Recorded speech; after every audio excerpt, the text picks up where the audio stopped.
Hi friends, welcome to Kavya's kitchen home. ನಾನಿವತ್ತು ದಮ್ ಬಿರಿಯಾನಿ ಹೇಗೆ ಮಾಡೋದು ಅಂತ ತೋರಿಸ್ಕೊಡ್ತೀನಿ ಫ್ರೆಂಡ್ಸ್. ನೋಡಿ, ನಾನು ಒಂದೂವರೆ ಕೆ ಜಿಯಷ್ಟು ಚಿಕನನ್ನು ವಾಶ್ ಮಾಡಿ ಇಟ್ಕೊಂಡಿದ್ದೀನಿ. ಅದರಲ್ಲಿ 1 ಕೆ ಜಿಯಷ್ಟೇ ನಾನು ಚಿಕನ್ ಬಿರಿಯಾನಿ ಮಾಡ್ಕೊತಾ ಇರೋದು. ನೋಡಿ, ಅದಕ್ಕೆ ನಾನು ಶುಂಠಿ, ಬೆಳ್ಳುಳ್ಳಿ, ಮೆಣಸಿನ್ಕಾಯಿ ಮತ್ತು ಈರುಳ್ಳಿ, ಸ್ವಲ್ಪ ಪುದೀನ ಸೊಪ್ಪು ಎಲ್ಲ ಕೂಡ ಹಾಕಿ ಪೇಸ್ಟ್ ಮಾಡಿ ಇಟ್ಕೊಳ್ತಾ ಇದ್ದೀನಿ. ನಂತರ ನೋಡಿ, ಸ್ಪೈಸಸ್ಸು ಚಕ್ಕೆ, ಲವಂಗ ಮತ್ತು ಬಿರಿಯಾನಿ ಎಲೆ, ಸ್ಟಾರ್ ಹೂವು ಎಲ್ಲ ತೊಗೊಂಡಿಟ್ಕೊಂಡಿದ್ದೀನಿ ಫ್ರೆಂಡ್ಸ್. ನಂತರ 1-2 ಈರುಳ್ಳಿ ಮತ್ತು 1-2 ಟೊಮೊಟೊ ಎಲ್ಲ ಕಟ್ ಮಾಡಿ ಇಟ್ಕೊಂಡಿದ್ದೀನಿ. ನಂತರ ನೋಡಿ, ಒಂದು ಪಾತ್ರೆನ ಸ್ಟವ್ ಮೇಲೆ ಇಟ್ಕೊಂಡಿದ್ದೀನಿ. ಪಾತ್ರೆಗೆ ನಾನು 4-5 ಸ್ಪೂನ್ ಎಣ್ಣೆ ಹಾಕ್ಕೊಂಡು ಸ್ಪೈಸಸ್ ಏನು ಇಟ್ಕೊಂಡಿದ್ದೆ ಮಸಾಲೆ ಅದನ್ನು ಹಾಕ್ಕೊಂಡಿದ್ದೀನಿ. ನಂತರ ಈರುಳ್ಳಿ ಹಾಕ್ಕೊಂಡಿದ್ದೀನಿ. ಇದೆರಡೂ ಕೂಡ ನೀಟಾಗಿ ಫ್ರೈ ಆಗೋ ರೀತಿ ಫ್ರೈ ಮಾಡ್ಕೊಳ್ಳೋಣ.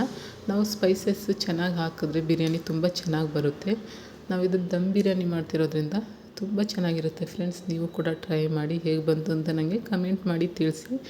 ಇಷ್ಟ ಆದರೆ ನನ್ನ ಚಾನಲ್ ಸಬ್ಸ್ಕ್ರೈಬ್ ಮಾಡ್ಕೊಳ್ಳಿ, ಹಾಗೆ ಲೈಕ್ ಮಾಡಿ ಮತ್ತು ನಿಮ್ಮ ಫ್ರೆಂಡ್ಸ್ ಆ್ಯಂಡ್ ಫ್ಯಾಮಿಲಿಗೂ ಕೂಡ ಶೇರ್ ಮಾಡಿ ಫ್ರೆಂಡ್ಸ್. ನೋಡಿ, ಇವಾಗ ನಾನು ಈರುಳ್ಳಿ ಫ್ರೈ ಆದ ನಂತರ ಅದಕ್ಕೆ ಟೊಮೊಟೊ ಆ್ಯಡ್ ಮಾಡ್ತಾಯಿದ್ದೀನಿ. ಟೊಮೊಟೊ ಮತ್ತು ಈರುಳ್ಳಿ ಎರಡೂ ಕೂಡ ಸ್ವಲ್ಪ ಸ್ಮ್ಯಾಶ್ ಆಗೋ ರೀತಿ ಬೇಯಿಸ್ಬಿಟ್ಟು ಅದಕ್ಕೆ ಆವಾಗಲೇ ನಾನು ಗ್ರೀನ್ ಪೇಸ್ಟ್ ಏನು ರೆಡಿ ಮಾಡ್ಕೊಂಡಿದ್ದೆ ಆ ಗ್ರೀನ್ ಪೇಸ್ಟ್ ಆ್ಯಡ್ ಮಾಡ್ಕೊಳ್ಳೋಣ. ನೋಡಿ, ನಾನು ಇದನ್ನು ರುಬ್ಬಿಟ್ಕೊಂಡಿದ್ನಲ್ಲ ಅದನ್ನು ಹಾಕಿ ನಾನು ಫ್ರೈ ಮಾಡ್ಕೊಳ್ಳೋಣ. ಇದು ಎಣ್ಣೆ ಬಿಡೋ ತನಕ ಸ್ವಲ್ಪ ಹಾಗೆ ಸ್ಮೆಲ್ಲು ಹೋಗೋ ತನಕ ಇದನ್ನು ಫ್ರೈ ಮಾಡ್ಕೊಬೇಕು. ನೋಡಿ, ಎಣ್ಣೆಲಿ ಫ್ರೈ ಮಾಡಾದಮೇಲೆ ಸ್ವಲ್ಪ ಅರಿಶಿನ ಮತ್ತು ಒಂದು ಅರ್ಧ ಸ್ಪೂನು ಗಸಗಸೆ ಎರಡೂ ಕೂಡ ಹಾಕಿ ಮತ್ತೆ ಅದನ್ನು ಫ್ರೈ ಮಾಡ್ಕೊತಾ ಇದ್ದೀನಿ.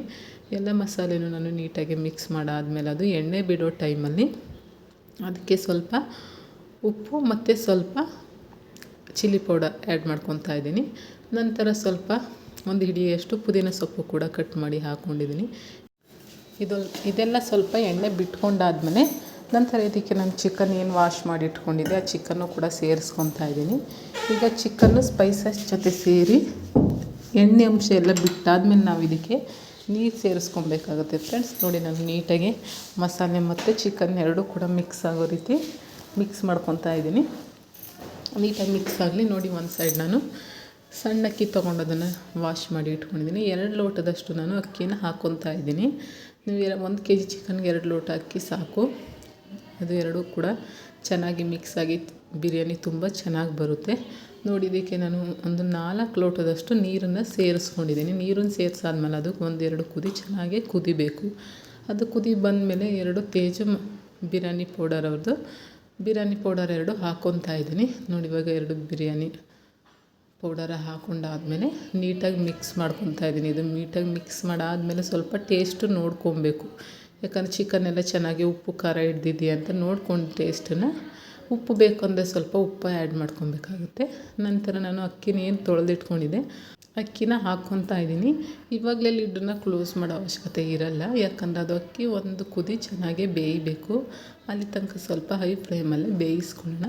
ಯಾಕಂದರೆ ಅಕ್ಕಿಗೆ ಮತ್ತು ಚಿಕನ್ನಿಗೆಲ್ಲ ಚೆನ್ನಾಗಿ ಉಪ್ಪು ಖಾರ ಹಿಡಿಯೋ ತನಕ ಬೇಯಿಸ್ಕೊಬೇಕು. ನಂತರ ನೋಡಿ, ನಾನು ಒಂದು ನಿಂಬೆಹಣ್ಣನ್ನು ಹುಳಿ ಹಾಕ್ಕೊತಾ ಇದ್ದೀನಿ. ಅದಕ್ಕೆ ನಿಂಬೆಹಣ್ಣು ನೋಡಿ ಸೇರಿಸಾದ್ಮೇಲೆ ನೋಡಿ ಚೆನ್ನಾಗಿ ಉಕ್ಕಿ ಬೇಯ್ತಾ ಇದೆ. ಅದು ಬೆಂದಾದಮೇಲೆ ನಾವು ರುಚಿಗೆ ನೋಡಿಕೊಂಡು ಉಪ್ಪು ಬೇಕು ಅನಿಸಿದ್ರೆ ಸ್ವಲ್ಪ ಉಪ್ಪು ಹಾಕ್ಕೊಬೇಕು ಫ್ರೆಂಡ್ಸ್. ಇಲ್ಲ ಬೇಡ ಅಂದರೆ ನಮಗೆ ಅಷ್ಟೇ ಸಾಕಾಗುತ್ತೆ. ನೋಡಿ, ಈಗ ಈ ಕನ್ಸಿಸ್ಟೆನ್ಸಿಲಿ ಆಗಿದೆ. ಜಾಸ್ತಿ ನೀರು ಇಲ್ಲ, ಕಡಿಮೆನೂ ಇಲ್ಲ. ಇಷ್ಟು ನೋಡಿ, ಈ ಥರ ಆಗಿದೆ. ನೋಡಿ, ಈಗ ಸ್ವಲ್ಪ ಮುಳ್ಳಕ್ಕಿ ಥರ ಬೆಂದಾದಮೇಲೆ ಈ ಥರ ಅಕ್ಕಿ ಇರೋ ಟೈಮಲ್ಲಿ ನಾವು ಅದನ್ನು ದಮ್ ಕಟ್ಟಬೇಕಾಗುತ್ತೆ.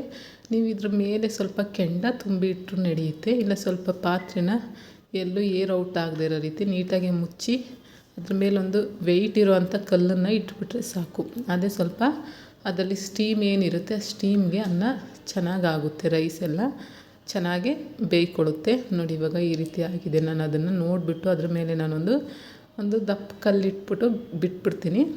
ಸ್ವಲ್ಪ ಅಷ್ಟೇ ನೀವು ಉರಿ ಹಾಕ್ಕೊಬೇಕಾಗುತ್ತೆ. ನೋಡಿ, ಯಾಕೋ ಅದರಲ್ಲಿ ನನಗೆ ಸ್ವಲ್ಪ ಏರ್ ಔಟ್ ಆಗ್ತಿತ್ತು ಅನ್ನಿಸ್ತು. ಅದಕ್ಕೆ ಈ ರೀತಿ ಕ್ಲೋಸ್ ಮಾಡಿ ಇಟ್ಟು ಒಂದು 10 ನಿಮಿಷ ಆದಮೇಲೆ ನೋಡಿ, ಈ ರೀತಿ ಬಿರಿಯಾನಿ ರೆಡಿಯಾಗಿದೆ.